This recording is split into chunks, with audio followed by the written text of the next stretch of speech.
Tinya wilila hangalondi zega tiemi tinya wilila fala kachideme tinya wilila hangalondi zega tiemi tinya wilila fala kachideme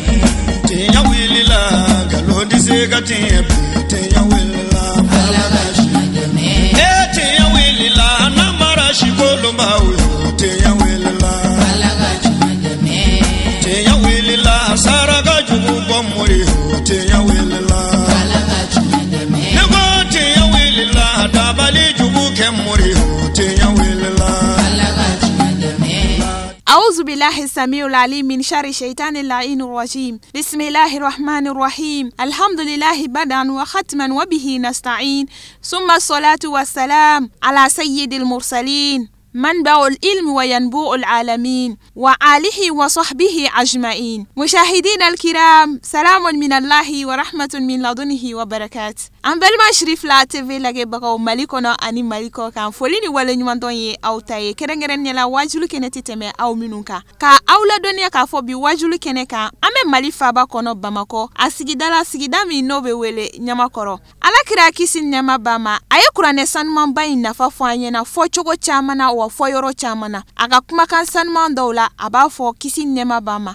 khairukum man ta'allama alquran wa 'allamahu awla mogo son heremande mogo minaye kurane kala ninga tlaka mogo were la kalana ode hokmu konana ankara mogo a Sheikh Abdul Mumin Male lada do sanwosa abi kurane fasar blon sigi aga zavia konana nabe klaka mogo wele o katimula sungalo kalo temelen kofe ni nyinenta bena juin kalo kle muga ani saba samba fla antani konontoma wanyine kurane katimuni bara belejelen blala ka duwawu kɛ ka ɲɛsin an ka jamana basigili ana sabatili hukumu kɔnɔna bara ninnu yɛrɛ ninnu donna ni zikiri ye n'o de ye ala ko sumali ye. O tɛmɛlen kɔfɛ an karamɔgɔ a Sheikh Abdul Mumin Male ale sɔrɔla ka kuranɛ fasarili daminɛ suratu Inna A'tainaka ka taa se Fatiha ma ka walawalali kɛ jama ye sura ninnu yɛrɛ jiginna sababuya min na ani sariya sen minnu b'a la ani nafa minnu bɛ sura in na a ye ɲɛfɔli caman kɛ jama ye. Shirifla TV tɔgɔ la ne ni aw an ka jɛ an ka ɲɛmada o sɔrɔlenw fɛ. Nabiyun azimul qadr bil haqqi mursalun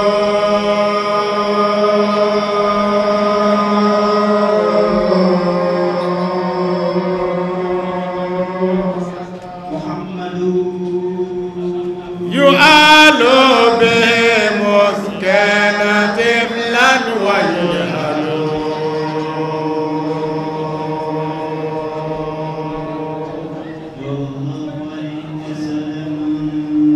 falillahi minhu wa huwa a'la wa akmalu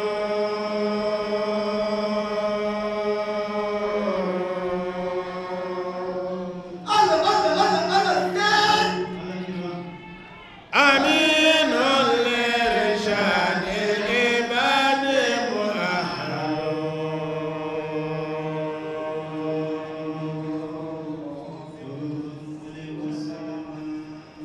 habibun bi asraril qulubi munabbahu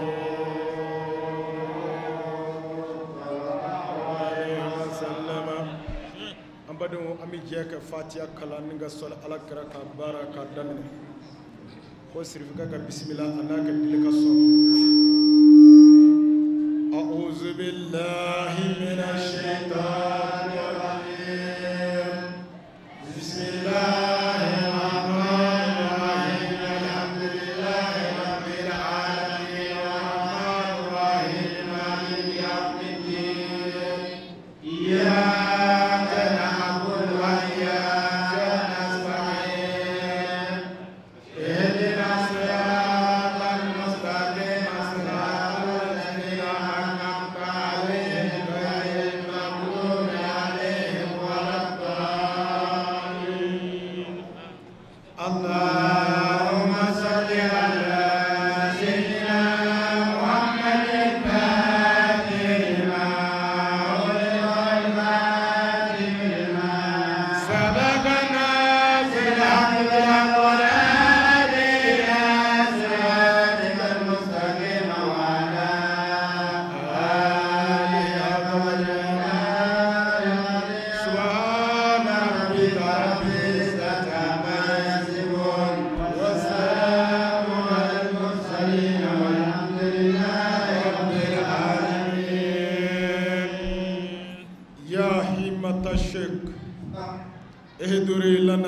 هذا المحضر ولتعطفي بالنزرة تأتي لنا بالظفر ربي اشرح لي صدري ويسر لي أمري واحلل عقدة من لساني يفقه قولي. السلام عليكم ورحمة الله تعالى وبركاته. وعليكم السلام ورحمة الله تعالى وبركاته. أبدو أنشلا خير الله يا ربي أركانك لخير الله. أيها الزريا القرآن الكريم من جمع. أما يني الله تعالى في القرآن بنيا أنا بركة أنا دولة أنا حق سكنا نمجو. يا ربي على كادو أونا. أنغني سكي يا ربي على كسبابي جمنا كباسي. جولي بومي من جمنا كنا يني الله تعالى في القرآن بنيا بركة كما يا ربي على كجسمك أتصمنا. بدو القرآن هجم من جمع. أيها دامن زاوية بلي غنويا. سنغلو كليفولا. زاوية من تقدلين الشيخ محمد المنير لا خليفة الله يبامو كاميا بريزيدان باكر مغنا كقرآن نيغا تاسي كلموكا اني كونوندوم على يمين نويا اما قرآن هجب من جمنا انزلا كولاسي قرآن هجب من جمنا سامغن كوبارا دي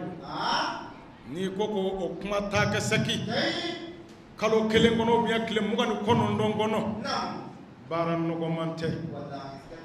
ko kuna taka bismillah ga min zekula ananga famuya mun soro anyo tani go lase min zeme ko anani famuya mun soro ni go ya fadeli Allah ta'ala wala bengela ka ko ko don kebi jone bina dugaw don aw belebele munu yaka zawiya ubla aw belebele munu yaka misri ubla aw belebele munu yaka baraw ubla ni ngana fara anka anjiki be aw ka dugaw ni kabi ambado adugaw be jabi fana tafsiri kitabu kacha ni kitabu ba keme nga aw ye min sukandi tafsiri kitabu nunu chara ode maulana Sheikh Ibrahim Nyasi buluno ay bigita ninga min sebe asabele ko fa ninga tambo kaka o tambo ingala dumenye akuwa inna kututi lil anami sa'adatun wa lam yashka yawman man ra'ani wakati akwale shibrum yashi kesebeni ale shibrum yashi no ni mami yoye isigla akalangenaka iyata ninga laje ibulula ubiye yale ran noye ninga kanu akoye dalu ibul alkama joddo obitani e aljina ko ode ambla ka shibrum yashi ka tafsiri ka sugandi ni anga shego ka luzune no shwadul muniruye anya luzunu mena ale defe oya luzunu mina shego mahife shego mahiya luzunu mina malam tijani ya luzunu mina Sheikh Ibrahim Nyasi shego Nyasi fatulen kofe min ye kitabu izebe nena ye nyanye Muritani kadu na ye nyanye shoma tijani ka rawdala fas ambarola o farakla ka luzunu di ama ningi tabu ina kwanga Allah sene shego Nyasi ka je kale de koti atoba Muhammadu afatoba Abdullahi Muritani kadu wala o bara kunje o de be sena ama yina ala fera be ala kambe sababa wala komi watu korolendu ama yini kolo talawfe nasra nu labelimbe alfa nu naka jama sungolo bidamene wati minna mun ye kalanka nu klala ani munu ma kla kalana anyu ma tamfara nyanga olude kolo talaw tuma do mo woro bi sika faraw ka olu kolo talaw mana alfanu yemu ko ya majinu fe nu labelime ko kunu bolobo anga sese doni ala ka be sababu namu suratul kausara namu bismillah أعوذ بالله من الشيطان الرجيم قام تغيني ستك الله تعالى فك بو شيطان تورما شيطان مني على يدنا كافر لك كرونغا مبواك هنا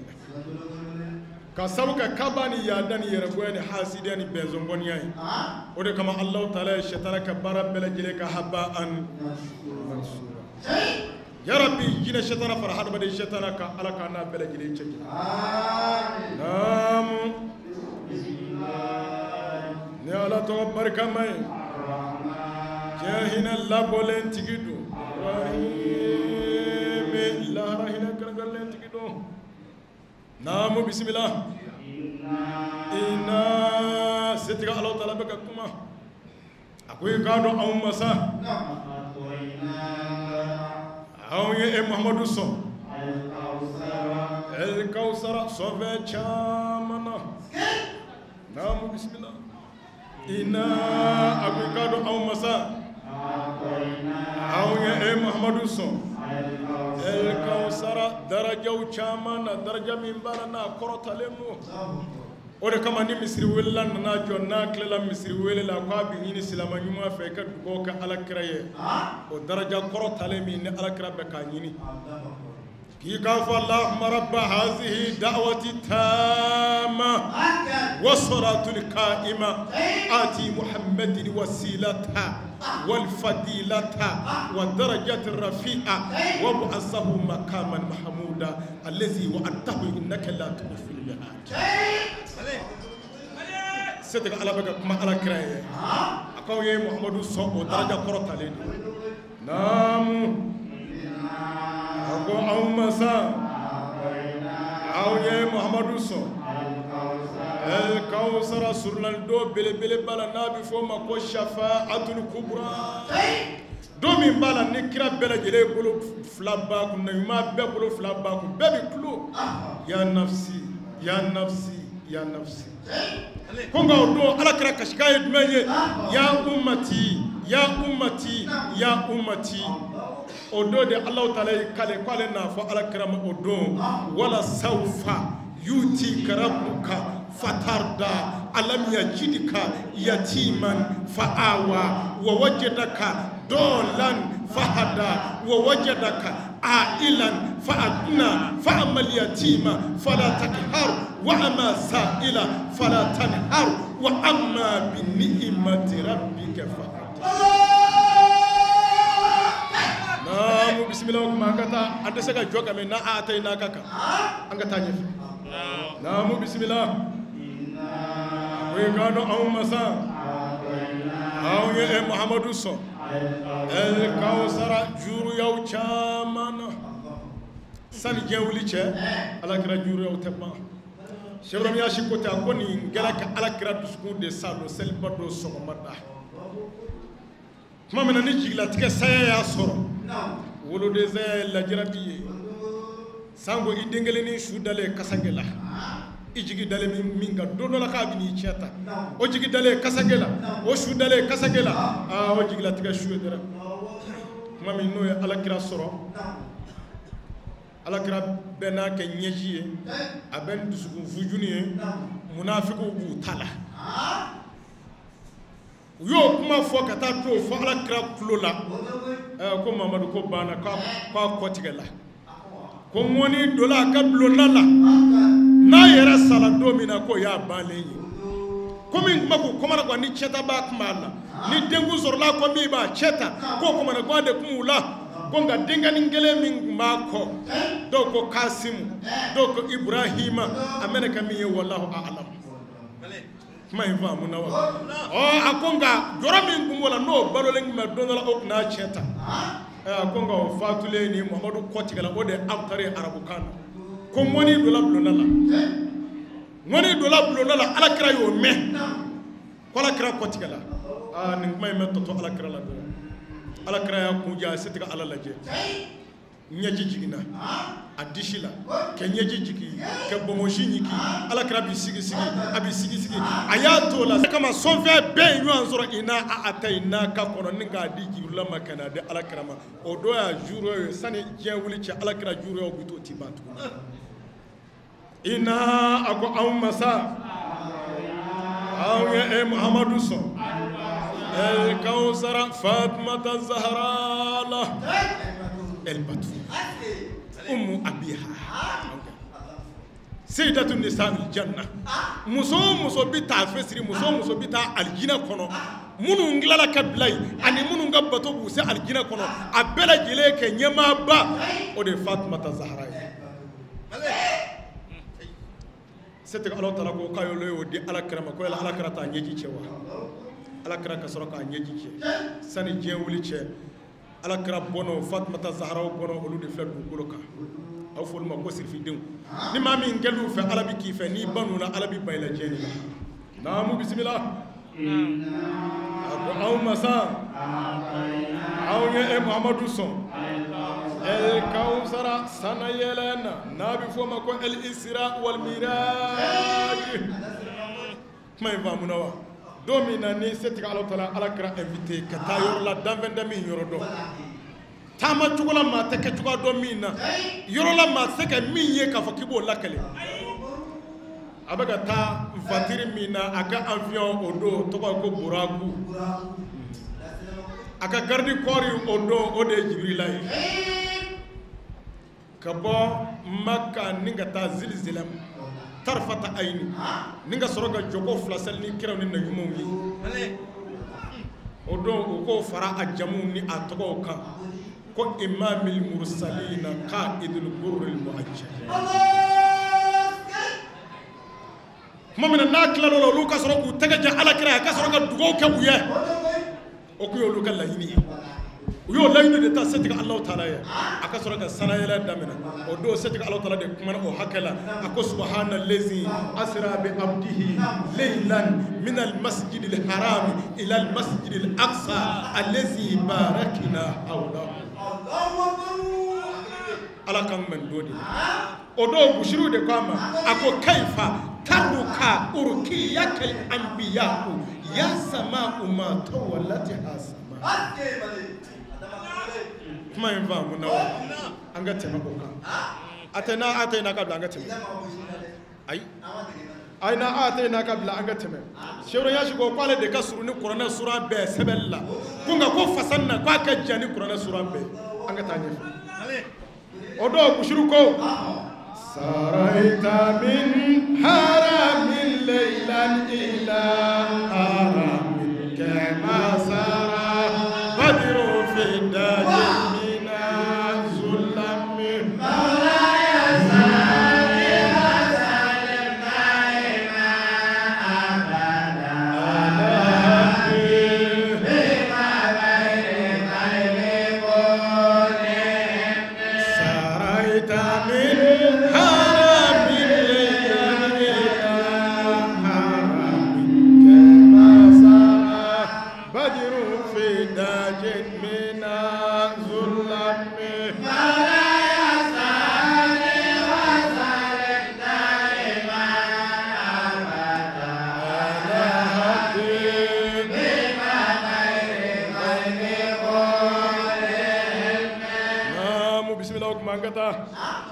naam ko sidi baka bismillah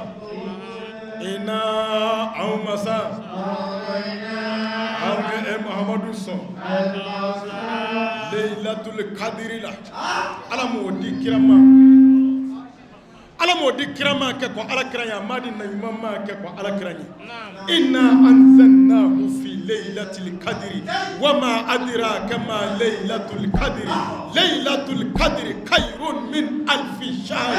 tanazzalul malaikatu war-ruhu fiha bi'izni rabbihim min kulli amrin salamun hiya hatta matla'il fajr ni ala kirata madi mo نام بسم الله كما قطع فصلي أين أتينا قبل أن فصلي أكوك من الله سأك صليك يغسلي إماي ونهار إكي كان يامي كنزمو سينا شاني أكا إكادو محمد كرفبا هو أتكلم جاتي الأبتر أتكلم دي كوتكلم سبحان الله والحمد لله ولا إله إلا الله الله أكبر الله أكبر ولله الحمد نعم بسم الله وني كافر كفر سوراني مكية مكة آية ودون آية وراي نعم على تغبر كما يا هنا لا بولنتكي لا هرا هنا كرغلنتكي يا محمد يكاف أو كافر جماكلو ne Muhammadu tɛ fɛn bato aw kafiri jamakulu bɛ ka fɛn min bato nama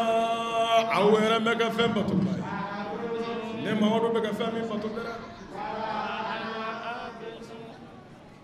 wala ana abidun ma ne bɛ ka fɛn bato ba ye aw bɛ ka fɛn min bato dɛ n'o ye mustakbili ye aw yɛrɛ bɛ ka fɛn bato ba ye ne Muhammadu bɛ ka fɛn min bato dɛ aw ka diinɛ o bɛ aw bolo ne yɛrɛ ka diinɛ bɛ n bolo dɛ kuma in faamuna wa kuma min ni kafiru nana Alakira ma Cheikh Ibrahim Yaasi ko ten k'u ka kɔntara siɲɛ u ni ɲɔgɔn cɛ n'o tɛ Muhammadu ko in kɛlen bɛ k'olu kɔmana quoi u ye fɛɛrɛ fɛn o fɛn tigɛ o si ma se k'a ko datugu olu ye siyɛfini ka saraka ye Alakira ko in na dabila cogo min na o de ye dɔ fara a kan u ye bankɔrɔnfin ka saraka ye Alakira ko in bɛ dabila cogo min na o de ye dɔ fara a kan ni ka bankɔrɔnbilen ka saraka ye Alakira ko in bɛ dabila cogo min na o de bɛ dɔ fara a kan ka nturabilen ka saraka ye ka ɲaamɛjigi minɛni k'o ka saraka ye Alakira ko in ka dabila o bɛɛ lajɛlen de bɛ ka dɔ fara Alakira ko kan tile bɔlen don bolo tɛ se k'a kunbɛn Ala ka so n'a wulila n'a nana se i ma bisa don a la a ka dɔ fara boli kan dɛrɛ n'i y'i waa k'i jɔ a ɲɛ a b'i disi kari ka tɛmɛ dɛrɛ u ye ko bɛɛ kɛ k'u bɛ Alakira ko dasira la o de ye dɔ fara Alakira ko kan u ko an ye nin faamu dɛrɛ a ye n'an ka taa n'a ka sigi ka kuma anw ye jamakulu baw ye anw ye Maka maabaw de ye a miliyardɛriw de bɛ anw na anw de ye dugutigilakaw ye anw de y'a uruwaw ye an bɛ taa fɔ a ye a ye min fɔ an sɔnna an bɛ don a ta in na nka komi an yɛrɛ ta in sa an y'a sɔrɔ an fa kɔrɔw kɔ a n'an bɛnbakɛ kɔrɔw o tɛ se ka bila ten gansan dɛ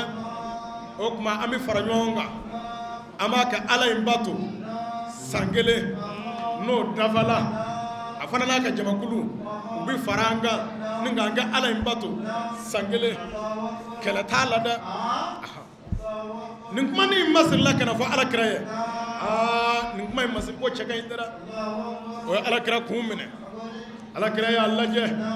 ale ti kuma kunfɛ ale de ye naɲuman ye Ala kumana a hakɛ la la yantiku in huwa illa wahyun yuha kuma in faamuna wa Alakira ti kuma kunfɛ fo mɛlɛkɛ kana a fɔ a ye ko Ala ko i k'a fɔ tan a bɛ sɔrɔ k'a fɔ ten Alakira y'i kun suli ka waati kɛ sɔɔni a sigilen wɔsi la a bɛ vivre a wɔsi la a bɛ vivre jaa o y'a sɔrɔ Ala ka message bɛ ka jigin a kan hali e yɛrɛ ka téléphone ni message kura jigila a kɔnɔ sisan a bɛ vivre sisan n'a y'a sɔrɔ a sɔn datugulen don a bɛ mankan bɔ o tuma ni message tun bɛ jigin Alakira kan ni wayu tun bɛ jigin a kan fɔlɔ tun bɛ vivre ni fonɛnɛ don a bɛ wɔsi o b'a sɔrɔ se tɛ Ala tala bɛ ka kuma a fɛ a faamuna wa Ala sɔrɔla ka na min fɔ a ye o de ye kul ya ayyuhal kafiruna la a'budu ma ta'buduna abiduna aha abidun ma abattum abiduna lakum dinukum waliyadin afamuna wa namo kumangata subhanallahi walhamdulillahi wala ilaha illallah Allahu akbar nam bismillah kumangata akoni deme ko fasurani makangadu ayaw ayati ako aya sabado ni ala to barkamay jahina labolen tiki lahara hina kargal tiki do amu bismillah iza agok maminasa nasirullahi nalo talaka demen wal fatihu an makanda yalali wallahi ina mokowiye ubido dinillahi allah talaka dinana afwaja jamakulu fa arabuka mena ko ma ko fauli sababiyya nala ningi yasa eraka ka munga fa nana okmanasa fa okmanasa sabbi eka ala subhanahu foka ni matanui ika ala ya fadali ika do allah taala tawaba allah taala kala jurumu ya fa chama tikiye afamuna wa kuma mina ni setiga allah taala makandi ala kirama ni ka makanda yele oki ko baye odo makanda yele kele wati mina setiga ala nana kuma ala kirafe jamakulu ubina do dine na jamakulu ala ko ala kirama wala ako kuma niyo ye wati mina obi wati do tamashien no wati duzela dun me wari nyini fe me sanu nyini fe me jama nyini fe nya nyini fe kana allah taala tanu ne ala tanu min nani subhanahu wa ta'ala le menwana amma subhanahu wa ta'ala minga ka ta ka sisa odo ne odila ala kirama ko ka fo chugodi subhanallahi walhamdulillah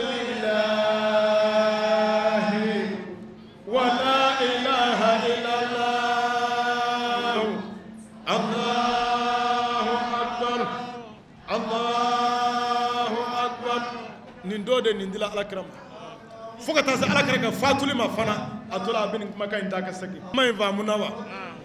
mami ni o kala sa sai ba dimisanu nuso jala parce que alakuma alakra fe ko bakala alakra ye moko bina jamakulu ubina do dinana dimisanu nuso jale ya sedna Abubakari nale ya sigi abi mire aba kun fule abi kashi uya nyinga ko chokoroba amesegi ka kashi famu ala kuma na ala krafe ko dina dayelela mogo bina jamakulu kele tala tukuni benu so jeleme nga emiye chokoroba e anya bala ibe kashila ako dimisanu komi auta ko chaman kalama chokoroba odo bi femvi ma jenlendo ma kora sigile bi feminyi dimisani jole to yeda akon nu be ala kra shuko ya kasala ni ngurana aya ni ngurana sura ni no fe akon dimisa ata ko kalama da ala kra ka fatulu de sunyana aba o chogola sayba dimisani wara kumai koma ko Abdullah ibn Umar dimisani kunno nga dimisani taka ko nyumadu ma koro ko bi ma koro ma daga noni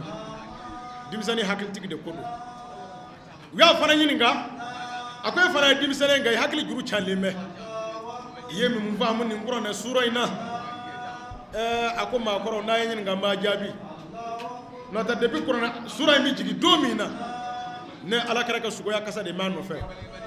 an bɛ ɲɛ u taala alakira ɲininka masala in na alakira k'u ma ko tiɲɛ don dɛrɛ ale ka waati k'a suralen don o tuma aya minnu jigila ani sura minnu jigina alakira ka ko laban na nin y'a suran dɔ ye subhanallahi walhamdulillahi wa la ilaha illallah allahu akbar allahu akbar naam bismillah kuma kata suratul masadi ako ni masadi kofo sura nye ubi ya k'a fɔ ko ndamaro fu o kofo sura naam bismillah ako makangado a aya dun ako de aya duuru ye naam bismillah ni allahu taala tɔgɔ barikama ye diɲɛ hinɛ labɔlen tigi don lahara hinɛ kɛrɛnkɛrɛnlen tigi don naam bismillah abi lahabi ako abi lahabi tɛgɛ fila halakila tɛgɛ fila ko tɛ a k'an bɛ jumɛn ma zaati abi lahabi de halakila abi lahabi ye jɔn ye alakira binɔgɔ dɔ don hashiminkɛ dɔ don kurusi dɔ don dɛrɛ kuma faamuna wa seroɲasi ko maa kana da i yɛrɛ la ni ka ɲaga i yɛrɛ la k'e de ye danbetigi ye k'i ye fasobatigi ye k'i ye nafolobatigi ye k'i ye faama ye ubiyɛn i ye faamaden ye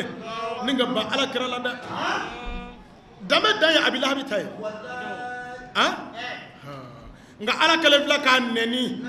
ali kuranɛ kɔnɔ fo ka taa se diɲɛ wuli ma a bi kalan fo k'a kɛ sura mango ye kuranɛ kɔnɔ ni alimami yɛrɛ min farati k'a kalan fitirilaw bɛ safo la dɔw bɛ kɔfɛsɛn dabila dɛrɛ ko tabajɛ da kala mɔri o tuma tabajɛ da yɛrɛ kɛla fɛn jugu ye k'a sɔrɔ tabajɛ da tɛ fɛn jugu ye a bɛ ka alakira de lapasa awɔ nka a bɛ min f'i ɲɛna maa kana kulon ka alakira ko la dɛ Allahu taala mɛ dimi alikuranɛ kɔnɔ yɔrɔ si a m'a ɲɛ bere bɔ yɔrɔ si fo tuma min na ni cɛw y'u ɲɛ bere bɔ alakira la fo tuma min ni musow y'u ɲɛ bere bɔ alakira la a faamuna wa a sababu nuzulu lajɛ Allahu taala mɛ dimi ko seli dabila la a mɛ dimi ko sun dabila la a mɛ dimi ko munna ko jɛgɛ mɛ bɔ a faamuna wa a dimina de ko munna k'u y'u ɲɛ bere bɔ alakira la alakira de y'a faso jama wele a fa kɔrɔw a n'a mɔkɛ kɔrɔw a n'a balimakɛw a y'u bɛɛ lajɛlen wele ni ka taa dugu sɔgɔ fɛ ni ka taa u lasigi a don a y'u ladumuni fɔlɔ fo k'u fa u falen ko waati min na sa a k'u ma ko ne faw ne baw ne kɔrɔw ne b'aw ɲininka yala ni ne y'a fɔ aw ye ko kɛlɛbolo bɛ kulu in kɔfɛ yala aw bɛ da la wa u ko ma ko maa lamini o ye mun kuma ye o kuma wele de ko maa lamini e maa lamini kɔrɔ dɔn wa a tɔgɔ de ko Muhammadul Amin selibaw m'a da la ko lamini dɛ sumaw m'a da la ko Muhammadul Amin bolisonaw de y'a da la ko Muhammadul Amin ko danaya kɛlen bɛ cɛ min na ko a ma ko i ma deli ka nkalon tigɛ an ɲɛ fɔlɔ n'i y'o fɔ an ɲɛ an bɛ da o la dɛrɛ a ko n y'a faamu a ko n'aw dala ne la kɛ kɔrɔ depuis maa misɛnman fo kana se ne si san 30 fo tabarikala n yɛrɛ bɛ yɔrɔ min na bi 40 dafala ala kɛra san 40 da ni kuma de déclaré a ko ala ko n k'a fɔ aw ye boli sɔn a k'a dabila kalon don a k'a ɲɛsin ala ma ala min ye ala kelen bɛ ye a k'a fɔ di a k'a fɔ ashhadu an la ilaha illallah wa ashhadu anna muhammadan rasulullah ko Kalifa Touré ka bismillah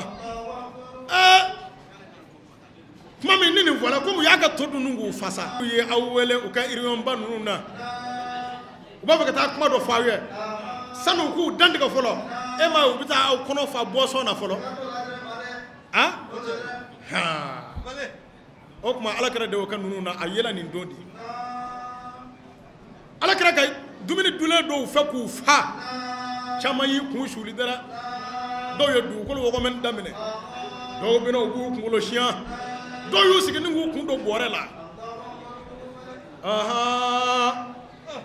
nga alakara bino ka bay o nyakale ma yar la dara o do na ko maka ngashi shola maka inshallah Allahu akbar chaw nyondo anga ndugo nyona o ko buno nye duglo nyera dama mi nyondo jati o to go abi lahabi o abi lahabi wallaki jo ako tabban laka ya muhammad hal jama'atana haza aprela ala krakuna ibi an wele ne kama ko anga ala kelbato o may mekene yawa na ya shi ka da ala kraka ka shi ka daka ko shi ko tiboga bismillah ala kra jole tolate atado abi mvo akomana gwana ayatola na musu jigilaka no e jibirulaye anana kuma fe kwa ka abilabi jabi ni ala dala nanyi ko se ta ala ko tabbat yada abi lahabi wa tabama agna anhu maluhu wa ma kasaba sayasla naran zata lahabi wa imra'atuhu hamalat al-hatab fi jidha hablun min masadi shebra ya shigo ka jigila ndo da ajigila ka da mi ngawde ni alo dalaba ko de fiyena ako tabati ada bulo fla ako abi lahabi bulo fla halakila nga bulo fla kote akama abi lahabi zatima akama abi lahabi ka fangama haba de fanga de abulo fla afamuna wa ode kama ni dula karte ka salu kono ni dula boksari ka salu kono ibina do ko hada de fanga ye ayorot may bulo fla okay namu bismillah kuma gata tabbat yada abi lahabi akwa abi lahabi bulo fla halakila wa tabama fevna halakila wa tabba tabbat yada abi lahabi ayre afana halakila ma agna anu malu akan nafolo ako ma kari kabo harakima odo milliardaire do odo jamatigi do may va munawa namu bismillah ko ngako ma o ma kishi kabo harakima dara wa ma kasaba ana min bara aka sanu odo aka daba odo am samana baba ashima kari kabo harakima odo namu bismillah ako soni abina jeni mi malana etasma dunge yedera wa muratu odama tedera ana musoni nguruni min duga ko umu jamilu namu bismillah o umu jamilu odeki alakira jugo ka sadana ni hamiziya kala aba fiyana dara alek mi wani chamata ninga sama kata bila silamu ya kuma minu bita misirla ala krak mita abita alikabala abita arabato alikabala abi ala wele abi sali jokofla akmi jokofla izali ala milati nabila ibrahima nala krak mita otamuna ale de kumi woni samaninga tabla ala kranye akwa ay gabakuru ta dodola abina ni gabakuru nye kwa abina ala kra abina gabakuru infila kan nga akungolo soko ko Muhammadu ko bi babi hamiza bin finyena dara anana ni gabakuru yi anana kan yisiki ninga nyamada ka nyamada ba fika ala kra chele amenya awulla ni gijo aba kungolo dengu gabakuru imbabulo ala kra ni sedna Abubakar Siglema umu jamil nyebe Abubakar Siglena nga nyeta ala kra la a nakun tɛ se ka fɔ fana a munumunu na ka sɛgɛn ka ko bɛɛ kɛ ni k'a kɔ don n bɛ taa waati wɛrɛ min nalen a taalen jɔ fana fɛ a ɲɛ bɛ alakira sigilen na a ko wa ko cɛ in bɛ yen koyi i b'a sɔrɔ u kun y'a dogo na a tilala k'a cɛlɛ kɛ na kun ni k'a cɛlɛ kɛ na a bɛna jɔ u kunna waati min na alakira tununa la a mɛn ɲa a worondonna i n'a fɔ su b'a dɔn worondo cogo min na min b'a kɔnɔ a y'a fɔ a ko a ka ala b'a fɛ dɛrɛ ni n y'a sɔrɔ bi ni n ye mamadu sɔrɔ bi mamadu ko tun bɛ ban sinon Bakari ko k'i ɲɛ t'a la dɛ a ko yala a bɛ min o don o ye dɔ fara Seydina Bakari ka danaya kan alakira la Seydina Bakari ko n bɛ kabakoya ni ne ye dɔ fara n ka danaya kan alakira la n'o ye Zamzamiyu Hashimiyu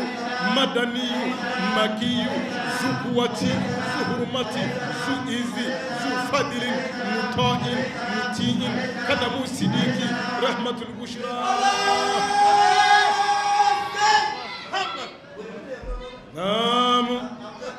a faamuna wa o don Seydina Bakari ko a ko n dala ala la ne y'a dɔ cɔ tile kɔni bangilen don nka fiɲɛ dɔ tɛna ye fiɲɛ dɔ b'a ye de o tuma ala kɛra bangilen don nka ala y'a kɛ hijabu ye ni ka dugu fiɲɛ dɔ la naamu bisimila o tuma an ka taa o de kama ala taala ko alikuranɛ kɔnɔ ko wa mura'atuhu a n'a musonin min b'a la n'o ye dɔgɔkurunin doni b'a ye habluni a ko juru bɛ a kan na min masadi kabini tamaro fu fugalen na Allahu ta'ala ye min nɔgɔya an ma Sheikh Ibrahim Yasi dala ne kan Sheikh Mahi dala ne kan Sheikh Muniru dala ne kan Sheikh Arabi dala ne kan o de ye nin ye ala k'an bɛ sababa ma ni sababa minnu sɔrɔla la olu ka nɔɔrɔ don ni fili minnu yela la o ye ne ka dɔnni laafu ani ne ka jɔnya ye an b'o yafa deli Allahu ta'ala fɛ o la ne kun bilala baara min na zawiya ɲɛmɔgɔw fɛ o de ye nin ye sisan invité minnu nana kɛnɛ ye olu ta ye ɲamakɔrɔ anw fɛ yan bɛɛ ne bi yan kelenya ti yan k'u bi fɛ Mali bɛɛ ka ɲamakɔrɔ ladege ɲamakɔrɔ kalifa bɛɛ bi yan a seko bɛɛ bi yan a mukadam bɛɛ bi yan a alimami 36 ni min ti yan o ka ciden bi yan k'u bi fɛ Mali ka kɛ kelen ye joli bɔ min bɛ Mali kɔnɔ k'u bi fɛ a kɛ ban wolodenninw fagala u ye mun kɛ furumusow fagala ni k'u denninw to Mali kɔnɔ u ye mun kɛ fantanninw fagala minnu m'a min u m'a bɔn u ye mun kɛ cɛkɔrɔninw fagala minnu tɛ se ka kɛlɛ yɛrɛ kɛ u ye mun kɛ musokɔrɔninw fagala u ye mun kɛ o tuma o fitina min bɛ Mali kɔnɔ ni alimamiba ninnu nana ka na fara an kan k'o tuma u bɛ fɛ maliyɛn bɛɛ ka nin ladege Mali ka don da kelen fɛ ni ka bɔ da kelen fɛ n'o tɛ maliyɛnw sɛgɛnna maliyɛnw ɲɛnina Alahu taala ye maliyɛnw lajarabi nka nin ko in Mali fantanw nɔ tɛ faama nɔ tɛ dɔnnibaa nɔ tɛ kunfin nɔ tɛ anw dulonnen bɛ farazi min na ko farazi nɔ don anw t'a dabila foyi kan fɔ Alahu taala ka lajarabili ala de ye Mali lajarabi o de don faamaw t'a dɔn kɛlɛ bi kɛ mun kama fantanw t'a dɔn bi kɛ mun kama an bɛɛ kɔmana galen don o tuma ala min ye anw lajarabi a ye to an k'an sɛmɛ Alahu taala la bi sigi yɛrɛ bi bila hukumu min kɔnɔ o de ye Mali kɛ bɛɛ ani ka Mali kɛ kelenya bi sigi ni bi kuranɛ kalan in a bi bila o hukumu de kɔnɔ jisuma min bɛ min ya bi dugawu min b'i ka nin zawiya belebele in kɔnɔ ya bi k'a ɲini Alahu taala fɛ ala k'o jisuma kɛ sababu ye k'o dugawu kɛ sababu ye ni k'a kɛ jisuma ye ni k'a bɔ Mali futinɛ kan Mali futinɛ kɛ ban ni janfa min b'a kɔrɔ Alahu taala k'o janfa tiɲɛ faama jugu min mɛnɛ k'a kɔrɔ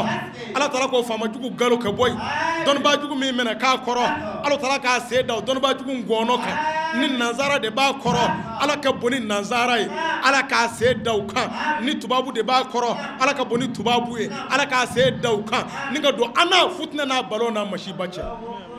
o la sisan alimami 36 in u ka délégation bi yan a m'a ɲini u fɛ ni min bɛ kuma u ka o ɲɛfɔ an ɲɛna kuma ka di o ma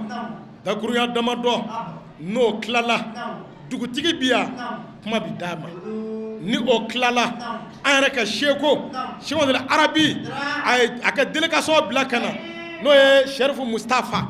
a n'a ka délégation olu nana kuma bi d'u ma école islamique leader gurukuma a sɔrɔ n'olu ka ciden biya o kuma bi di o ma ni olu tilala waati min na an ka cɛkɔrɔba ni an fa Alaji Tete Kebe o kuma dugaw bi di ale ma ale bi dugaw kɛ ka sɔrɔ ka law kala n'a sɔrɔ ni laseli wɛrɛ bɛ yen sani kuma ka taa se dugaw kala ma min bɛna sɔrɔ olu ɲɔgɔn cɛ o kuma komi ko labɛnnaw bɛ yen an ne fara ɲɔgɔn kan ni ka o dilan. Alhamdulillahi rabbil alamin. Kuranɛ katumuli kɔfɛ an karamɔgɔ fɛ kuma galamani tɛnguna maba welele minnu kun bɛ kɛnɛ in kan k'a daminɛ dugutigilakaw ani alimamiw ani diinɛ ɲɛmɔgɔba minnu kun bɛ kɛnɛ kan olu sɔrɔla ka bɔ k'u ka foli n'u ka wale ɲuman dɔ an'u ka dugawu don an ka jɛ an ka ɲɛmada o sɔrɔlenw fɛnɛ fɛ. Ciden ye ni sera yan n k'a jira kalankɛlaw ye nin baara min kɛ a kɛ d'ale ɲɛ kojugu parce que diɲɛ fɛn fɛn diɲɛ yɛrɛ sigimɛ dugawu kan o kuma ka silamɛw fo k'u wale ɲuman dɔn alimamijɛkulu min bi yan u ka fara ɲɔgɔn kan a ko bɛn de bi ko ja fɛn fɛn n'o nana kiramandɔ ɲɛna cɛ ni muso denmisɛn ni makɔrɔba k'a minɛ jatalaw la ka n'a bila journalisiw la mɔgɔ o mɔgɔ n'o y'i sen ta k'i yɛrɛ se misiri in kɔnɔ bi bamananw ko ten de ko jɔyɔrɔ ɲuman bɛ sanajiri tigɛ o la an bɛ karamɔgɔ Kɔnɛ fo n'an ye karamɔgɔ Kɔnɛ fo o bɔlen kɔ yen an bɛ Bamoyi fo o bɔlen kɔ yen an bɛ Male fo Tarawele i ka bonya ban yɔrɔ la dugutigi ko n'i sera yan foli damadɔ min b'a bolo k'o di a ma o ye nin ye a ka to b'a la salama. Silamɛw an b'a fɔ ni a silamɛya ka folikan ye n'o ye assalamu alaikum wa rahmatullahi ta'ala wa barakatuh. Ala in tanulen kɔfɛ ka sɔli kɛ kiraba in kan sallallahu alaihi wa sallam a n'a sojugu bɛɛ lajɛlen Ala k'an n'u bɛɛ lajɛlen kisi. Anw nisɔndiyalen don bi ni an balimakɛ n'o ye Mumin Male ka kuranajigi kɛnɛ ye. Alhamdulillah Ɲamakɔrɔ alimami bɛɛ lajɛlen tɔgɔ la an ka cɛkɔrɔba tɔgɔ la n'o ye Sidiba ye o de ye Ɲamakɔrɔ alimamiba ye ɲamaba ye bi o tɔgɔ la bɛn de b'anw fɛ yan Ɲamakɔrɔ yan misiri 36 a alimami bɛɛ lajɛlen bɛ kɛnɛ kan yan ni min tɛ o ka ciden bɛ yen mana ko ka foli kɛ an balimakɛ n'o ye Mumin Male ye maa majigilen don Ala ye dɔnni min kalifa Ala ka kɛ Ala y'an siranya dɔnni ye Ala ka kɛ Ala y'an siranya dɔnni ye Ala ka kɛ Ala y'an siranya dɔnni ye Ala kana kɛ diɲɛ kanu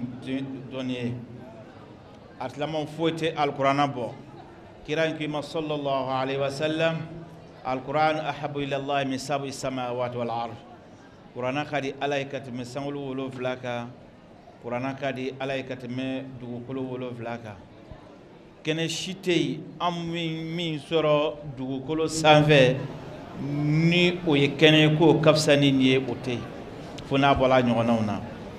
o sɔ kira in ma sallallahu alaihi wa sallam ما اجتمعت قوم في بيت من بيوت الله يتلون كتاب الله ويتدرسون بينهم إلا نزلت بهم سكينة وغشيتهم رحمة وعفت الملائكة وذكر الله في من عنده جمع كل ما فرنيونا سخنا نوي على كسودوي كعلى القرآن بين كلا كنيوم بلسرني أيه fo Ala ka mafa ka jigi olu kan Ala k'a ka mafa jigi anw ka jamana in kan Ala ka hinɛ b'o laban maa ɲini Ala in fɛ a ka hinɛ suru Mali kan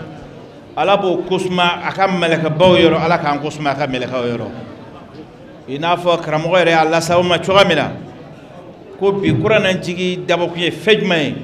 basigi bɛ se ka sabati an ka jamana kɔnɔ cogoya min na a silamɛw hakilima bɛɛ lajɛlen hakili wulilen don bi Mali kɔnɔ bɛɛ jɔrɔlen don Mali kɔnɔ lajaramin bɛ ɲɛsinnen don anw ma bi Ɲamakɔrɔ alimamu tɔgɔ la an b'a ɲini alisilamɛw fɛ jɔw min bɛna kɛ an ka ŋaniya siri a kɔnɔna na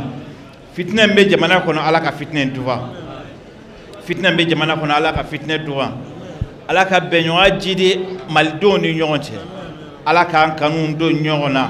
ala ka hine do ñona amma ndama kashi alaina bebi hitaji kata ala indema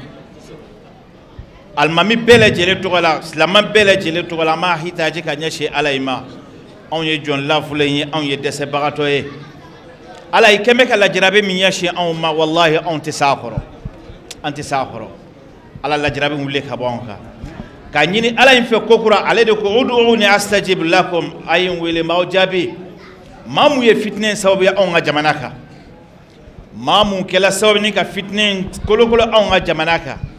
akela nanzaraye akela fimaye akela gemaye mamu kela sababu ni ka fitne kolokolo on ga jamanaka wallahi benyaw ma on feya ni kana jondo ala ko kanda no bina kanda no reti kanda ama nyine ala infe aka se konnana aka doni daw kun doni mun bo nyina onko ala ka doni daw kun doni mi bo nyina onko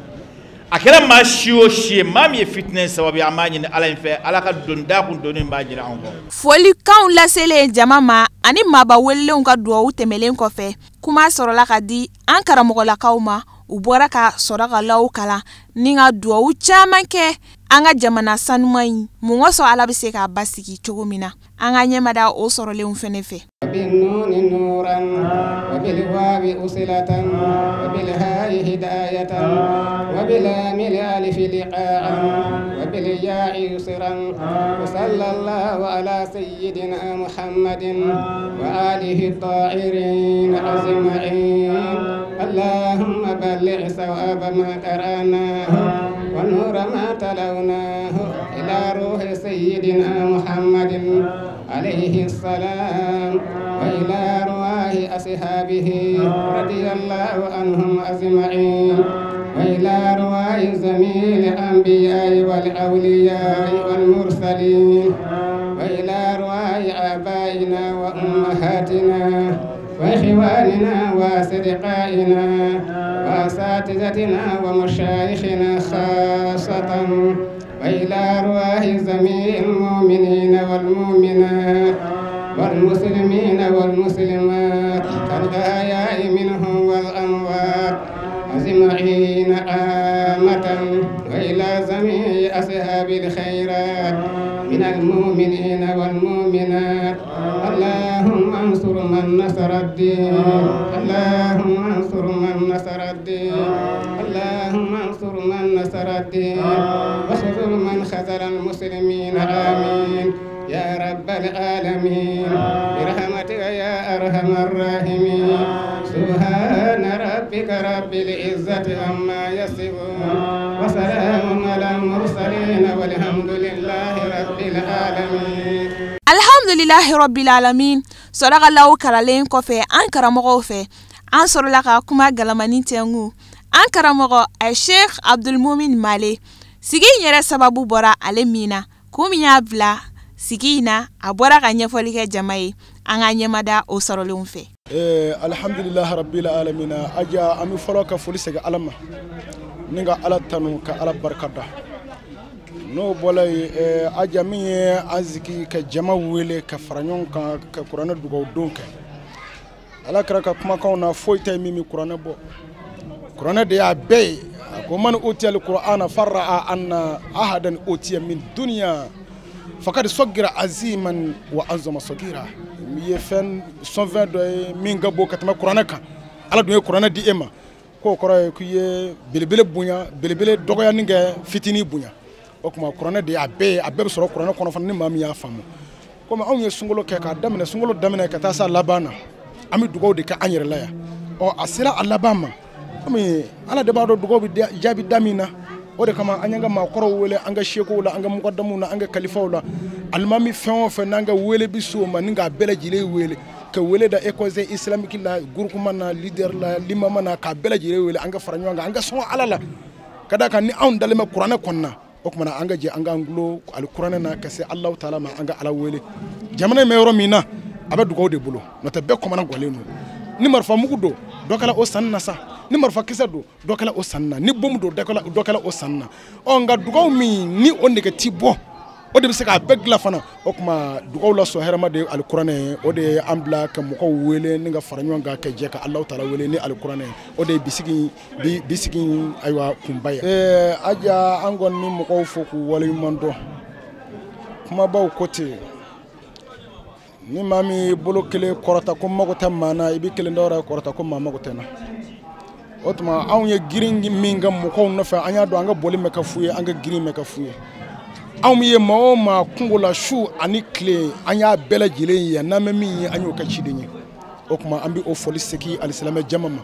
ɲamakɔrɔ misiri 36 ka alimami bɛɛ fo mɔgɔdɔn minnu bɛ yan kalifa minnu bɛ yan an yɛrɛ ka seko Abdul Arabi fɔ yan fɔ Segu ɲɔrɔ karamɔgɔ ka du bɛɛ u tun k'a kɛ ye kɛnɛ in kɔnɔ nka a yɛrɛ ma se ka na nka a ka délégation nana o la an b'u fo k'u waleɲuman dɔn Seko Sherifu Usmani Madani Hayidara anw ye wele da Haut Conseil la i b'a dɔn nin waati in na ko ka ca n'o tɛ ale tun k'a kɛ na a yɛrɛ ma se ka sira sɔrɔ nka an y'a kɛ ciden ye o la an b'u bɛɛ lajɛlen fo ni k'u bɛɛ lajɛlen waleɲuman dɔn n'o bɔra yen an bɛ dugawu bɛɛ lajɛlen kɔsegin ni k'a ɲɛsin Mali ma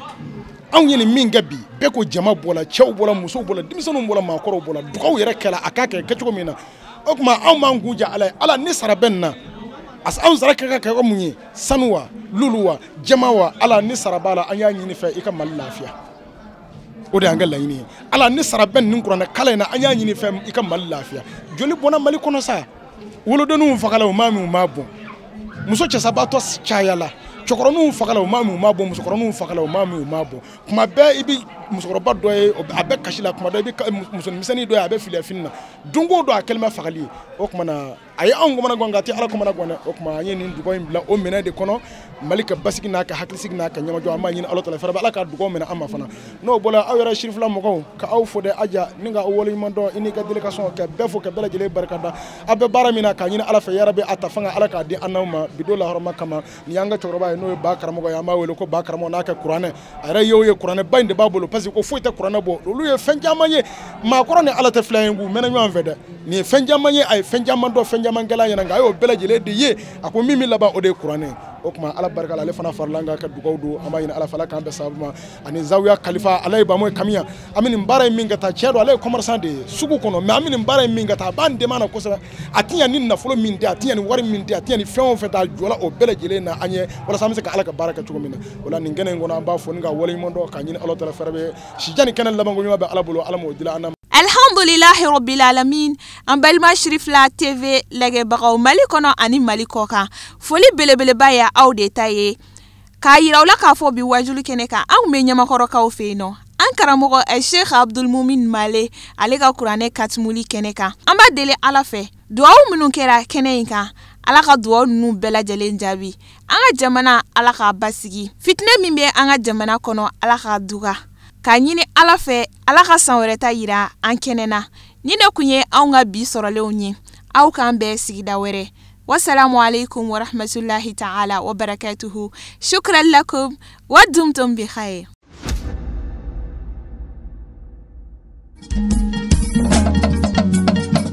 Tinya wilila hangalondi zega tiemi tinya wilila fala ka chideme tinya wilila hangalondi zega